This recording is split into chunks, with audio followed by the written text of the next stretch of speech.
bonsoir, ravi de vous retrouver pour le journal de Tahiti Télévision. Voici les titres de cette édition de ce soir. Le CEFI a lancé aujourd'hui sa première journée d'information sur les métiers de l'administration pénitentiaire. Nous vous proposons ce soir de mieux connaître les spécialités de ce corps de métier.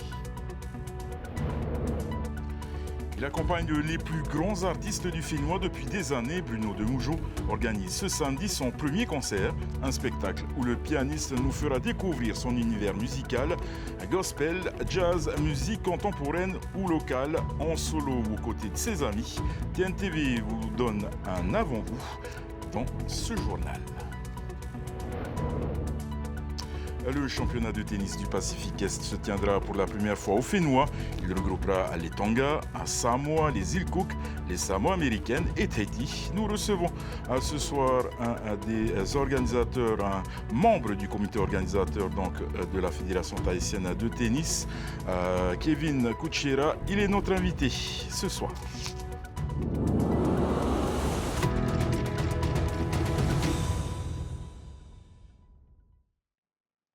Ils ont choisi les métiers de l'administration pénitentiaire pour leur carrière professionnelle au centre de détention de Tatoutou. Les surveillants peuvent saisir des opportunités pour évoluer dans différents métiers en milieu carcéral. Aldo, Louis et Oréré ont tous débuté en tant que simples surveillants. Ils ont tous gravi des échelons pour se spécialiser. Thomas Chabrol les a rencontrés pour nous.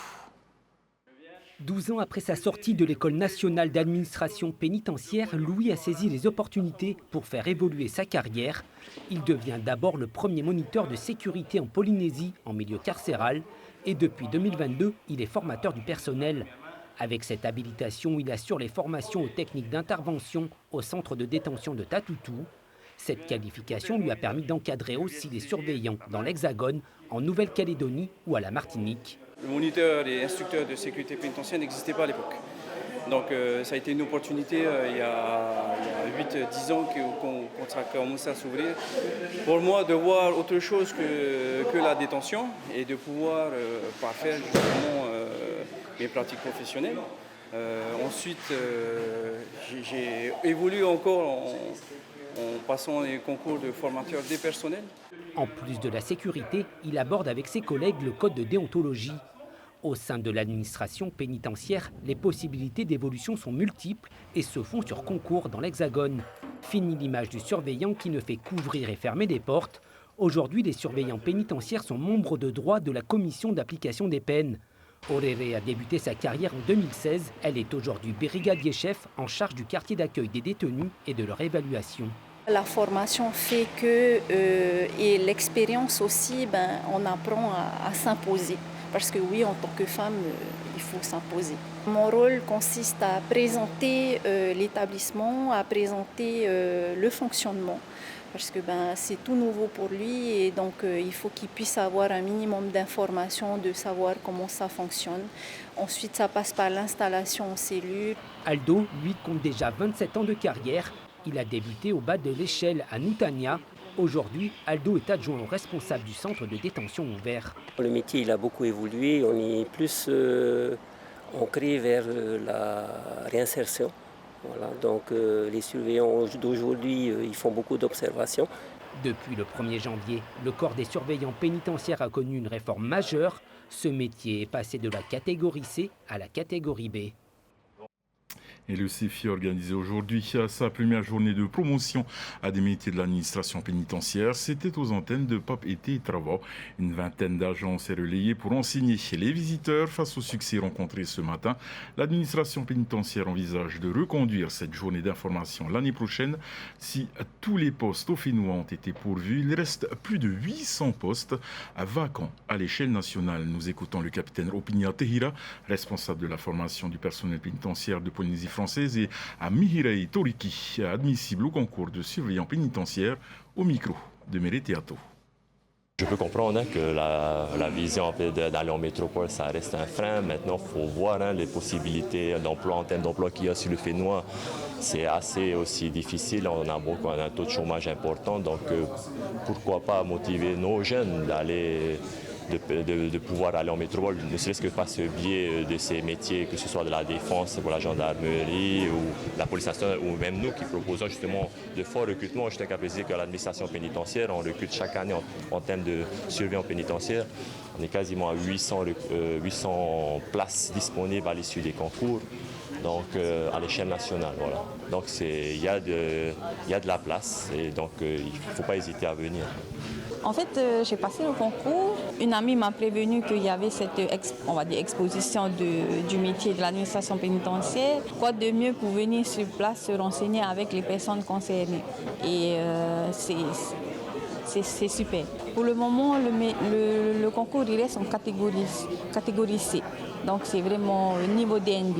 Et j'encourage les personnes qui veulent vraiment trouver leur voie pour faire ce métier-là de s'inscrire. Les entreprises occupant les anciens locaux militaires sur Aroué vont devoir déménager.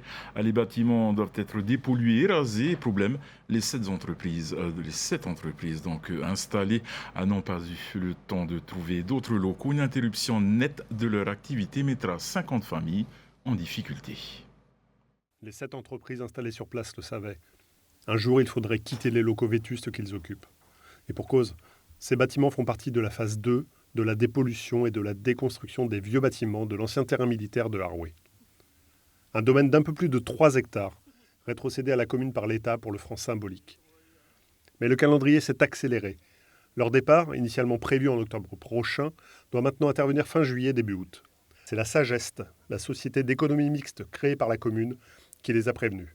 Nous, ce qu'on voulait, c'était voir la mairesse demander qu'elle nous prête un terrain à côté pour qu'on puisse mettre des conteneurs pour stocker et pour faire des bureaux. On est 7 entreprises et on ne sait pas où on pourra faire ça ailleurs.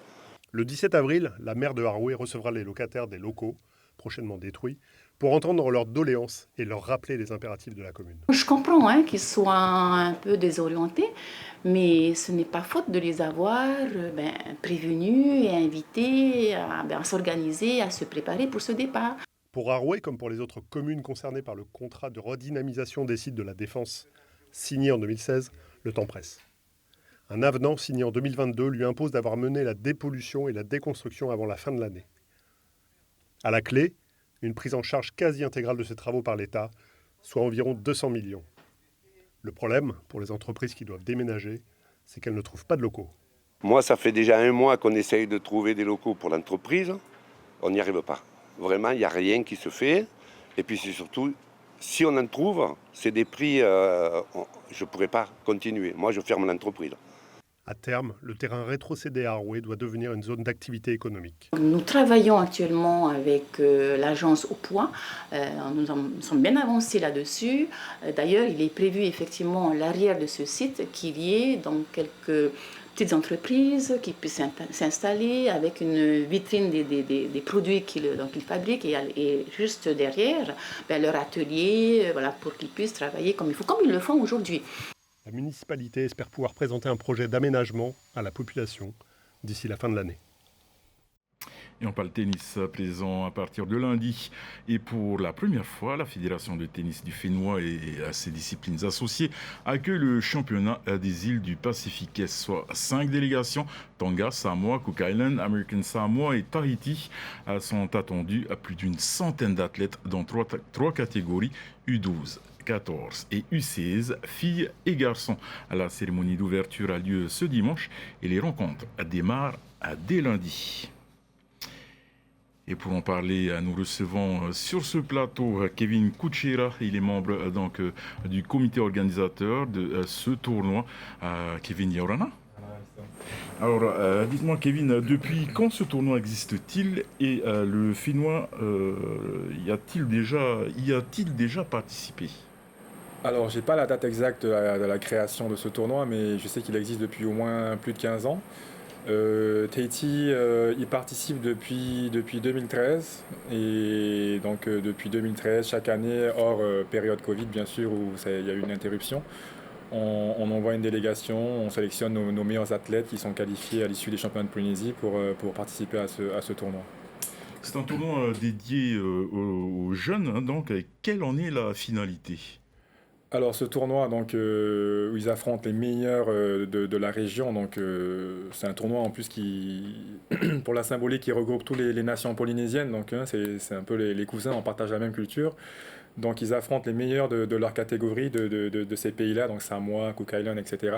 Et l'objectif c'est de se qualifier, d'obtenir les 4 billets dans chaque catégorie pour les Océania juniors, donc qui se tiennent chaque année à Fidji, qui est un peu le siège régional de la Fédération internationale de tennis. D'accord. Et quelles sont justement les opportunités possibles pour les athlètes du Fénois? Alors les opportunités, elles sont vraiment intéressantes et elles sont grandes. Ça donne des bons objectifs pour nos jeunes parce que après les Océania, les meilleurs sont repérés par la Fédération internationale de tennis et qui offre des invitations, qui invite ces jeunes à participer aux grands événements de la région, aussi bien des tournois de la Fédération internationale de tennis, que l'Open d'Australie Junior, les championnats d'Australie Junior, et après, à terme, les meilleurs, ils participent à la Coupe Davis Junior, et après, s'ils performent et qu'ils poursuivent leur cursus, ils intègrent la Coupe Davis Senior. Donc c'est le cas de plusieurs athlètes de chez nous. Justement, on a déjà des exemples. Oui, donc des exemples concrets. Donc chez les juniors récemment, donc le mois dernier, on a eu Hiva Kele et Keano Leifok qui étaient au Sri Lanka pour participer à la Coupe Davis Junior.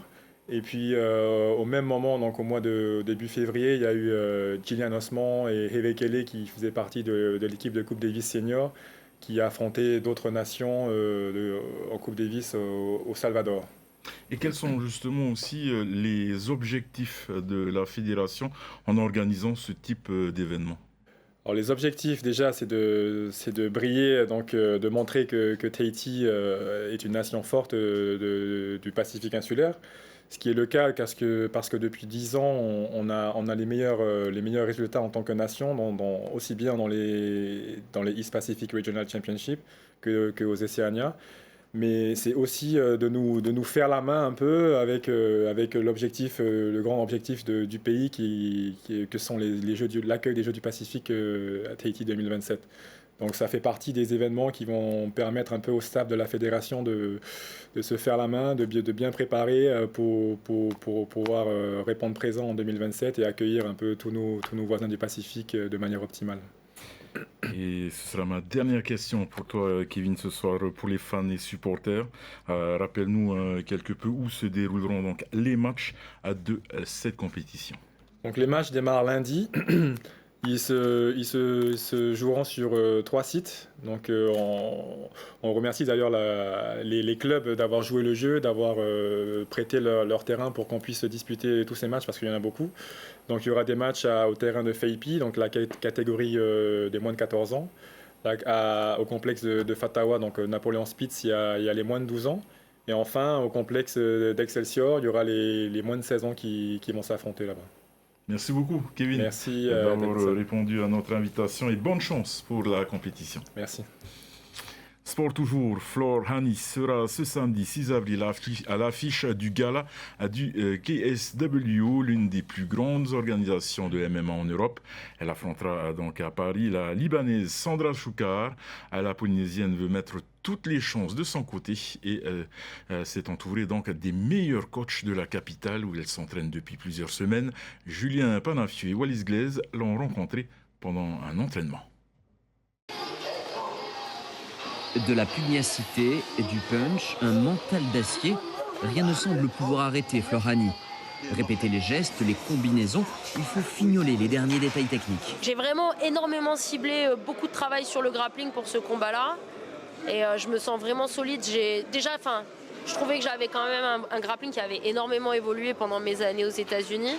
Et là, pendant ce camp-là, je dirais qu'on a vraiment peaufiné plein de détails, des détails techniques, mais que j'avais pas et qui étaient vraiment indispensables. Je dirais que c'est ce qui fait la différence entre chaque fois la progression, de passer à un meilleur niveau techniquement, quoi.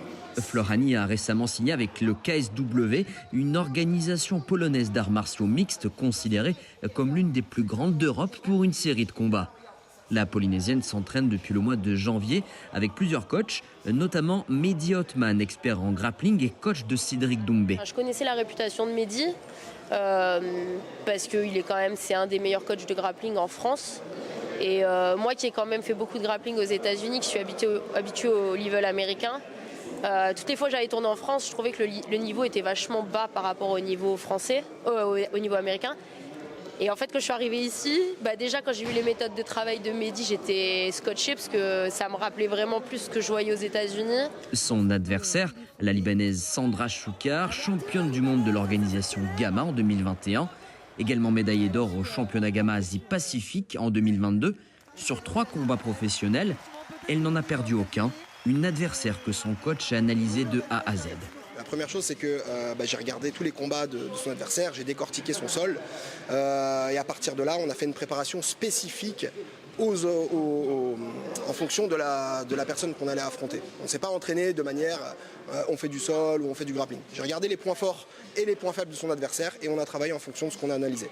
À 37 ans, la Polynésienne compte sur son expérience et sa capacité d'adaptation pour faire la différence. Moi, après, je me fais jamais de film parce que j'ai appris que dans les combats, en fait, il faut vraiment être dans le moment présent et s'adapter. En fait, c'est ça qui fait que t'es bon ou que t'es pas bon, c'est que tu t'adaptes. Et de savoir si t'es vraiment techniquement bon aussi, c'est que t'as les armes pour t'adapter. C'est un couteau suisse, quoi. À noter que le combat entre Flohani et son adversaire sera la seule confrontation féminine sur les 9 rencontres prévues à l'Adidas Arena. Et vous l'avez forcément déjà entendu, Bruno Demougeot a une carrière très fournie, chef d'orchestre de la Nescafé Star, coach vocal d'un certain Nati Hey. Le pianiste a également participé à la composition de la musique du film Pomare 4. Également à son actif l'accompagnement de Gabilou, Reva Juventin ou encore les Tefafano Sisters. Habitués des scènes du Fénois, il réalise pour la première fois son propre show, un concert qui mêle les instruments et les styles musicaux. Laure Philibert a rencontré pour nous l'enfant de Tipperary qui s'est fait un nom dans la cour des grands. C'est ici que j'ai tout commencé, le vélo, le surf, le piano, dans ce quartier de Tipperary. J'ai grandi dans ce quartier et j'ai pris mes premiers cours chez Michel Cadousteau, juste en face du conservatoire. Un conservatoire qui l'a longtemps fait rêver. Issu d'une famille d'Eraromatei passionnés de musique, Bruno Demougeot débute le piano très jeune. Il y avait des salles au bord de la route et je m'arrêtais avec mon vélo, je regardais un peu dans les fenêtres comme ça, je voyais des groupes jouer, bien sûr que j'avais envie de là. Mais pour moi à l'époque c'était tellement inaccessible. C'est sûr que ça peut paraître un peu bizarre que je sois du quartier, que je fasse du jazz, du blues et puis d'autres musiques, mais c'est vrai que j'ai grandi à Tipperary, je suis né ici. Et donc j'ai cette influence un peu de mon professeur de piano de l'époque, Michel Cadousteau, qui vient du gospel aussi.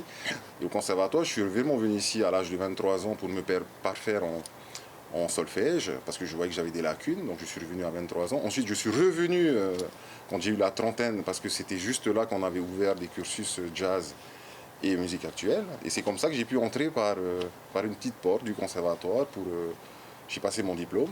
Toujours en attente de titularisation, l'artiste multiplie néanmoins les performances, comme dans la Nescafé Star où il a accompagné des chanteurs devenus incontournables. Désormais tête d'affiche, l'artiste souhaite partager son univers musical avec le grand public. Je me suis dit qu'à un moment donné, c'était peut-être le moment de m'exprimer et c'est suite aussi à une période de ma vie qui n'était pas très joyeuse où j'ai composé des choses que j'ai envie de partager en fait. Et puis en plus avec mon piano ici de mon ami Rémi, c'est un hommage aussi pour lui. Et puis c'est un départ en fait, c'est un départ dans de nouvelles aventures aussi. Parmi les invités au Petit Théâtre samedi soir, Jeff Taneri du groupe Sisasoué au Côte Ei. Je l'ai toujours connu en tant que musicien. Comme on est potes de quartier, on se voyait et puis on jouait ensemble, quoi. Il a toujours été coach, même dans les chorales adventistes. Il a toujours été un peu le gars qui chantait, qui était motivé. Je suis fier de lui d'avoir parcouru tout ce chemin et d'être arrivé là. Le fait qu'il fasse un concert maintenant lui-même, tout seul en tant qu'artiste solo au nom de Bruno, c'est une suite logique de sa carrière et de tout le travail qu'il a mis dans cette passion. Sur la scène de la Maison de la Culture, demain, de nombreux autres artistes. Un concert qui préfigure un autre projet lancé par Bruno Demougeot, un album à venir dans quelques mois.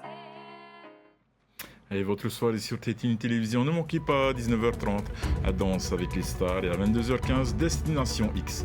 Au nom de toute l'équipe qui a préparé ce journal, merci de nous faire confiance. Excellente soirée sur Tétine Télévision et à demain, même heure. Retrouvez ce journal en replay sur notre site internet et notre application mobile TNTV.